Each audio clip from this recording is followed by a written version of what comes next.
চায়ের দোকানে কাজ করা শিশু রমজানকে দেখার কেউ নেই। ক্রেতারা এসে চা খেয়ে আড্ডা মেরে চলেও যান যার যার গন্তব্যে। শুধু থেকে যায় রমজান। বয়স মাত্র 11, কিন্তু জীবনের ভার অনেক আগেই কাঁধে এসে পড়েছে রমজানের। তাতে হারিয়ে গেছে মুখের হাসি, খেলাধুলা আর স্বপ্নে ভরা শৈশব। স্কুলে যাই, দুজনে একসাথে যাই, কিন্তু যখন স্কুল থেকে আসি আমরা যে খেলাধুলা করব ওই সময়টা পাই না।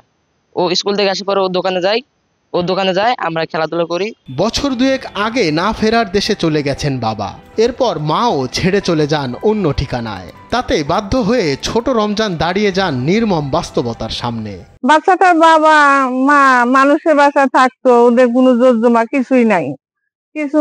2 বছর আগে বাবা মারা গেছে, মা বাচ্চা থুইয়া চলে গেছে। লালমনিরহাটের কুলাঘাট সরকারি প্রাথমিক বিদ্যালয়ের 5ম শ্রেণীর ছাত্র রমজান। বাবা মা না থাকলেও প্রতিবেশী চাচা তার পাশে দাঁড়িয়েছেন। তার চায়ের দোকানেই কাজ করছে রমজান। আমি ওকে স্কুলে পাঠাই সকালে, আর 5টার দিকে দোকানে আসি আমার সাথে একটু হেল্প করে।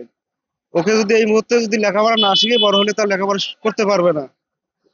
এই কারণে মানবিক পড়াশোনা করে আমি নিয়ে আসছি। আমিও গরিব মানুষ, আমারও তো কেউ নাই। আমি এই অর্থ সম্পদ এই দোকানটার উপরে সবকিছু ব্যাচেলার করে চলি। আল্লাহ চালায়, যেহেতু মনে করছে ওর ভবিষ্যতের কারণে আমি নিয়ে আসি, ওকে আমি সাথে রাখতেছি, আর প্লাস ওদের লেখাপড়া করাইতেছি। ছোট 2 ভাইও থাকেন অন্যের বাড়িতে। দারিদ্র্য, অভাব আর একাকিত্ব সবকিছুর মাঝেও রমজানের স্বপ্ন রয়েছে অটুট। বড় হয়ে পুলিশ হতে চায় সে। আমাদের বাবা মারা গেছে 2 বছর হয়, আর আমার মা আছে না, মা আমাদের ছেড়ে চলে গেছে। আমি বড় হয়ে পুলিশ হইতে চাই।